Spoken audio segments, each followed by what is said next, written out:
EV sales jumping in 2022 compared to the years prior. The International Energy Agency releasing a fresh report on global EV sales and an outlook for the industry. Here with the newest numbers is Yahoo Finance senior autos reporter Pras Subramanian. What are we learning, my friend? Yeah, so the IEA is sort of combining here battery EVs and plug-in hybrids together as electric cars, they're calling them. So they're going to see that they're saying that sales will jump 35% in 2023.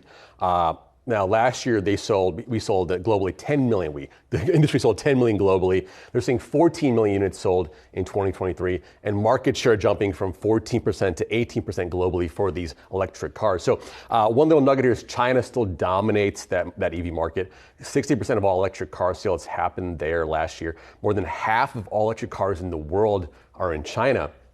So a long way to go for the US and Europe to catch up, but it seems the trend is in the right direction there for electric cars. Does certainly seem like the trend is in the right direction. So you mentioned some of the targets here, what's expected in terms of sales growth for 2023. What about looking further out, 2024, 2025? How quickly are we expecting some of that adoption of EVs? So for 2030, the IEA sees EV share rising to 35% by the end of the decade. Furthermore, the US is going to hit 20% by the end of the decade, and Europe will be 25%. China, of course, will be at 40%. They're still going to maintain that lead.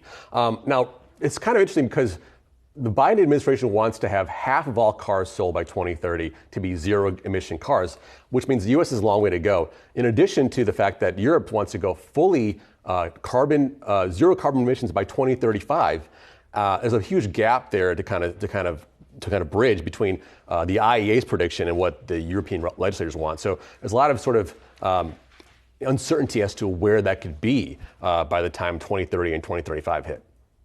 All right, Pras, great stuff, certainly. And then a lot of the infrastructure questions, exactly what it's going to take to really propel some of the Main Street adoption now.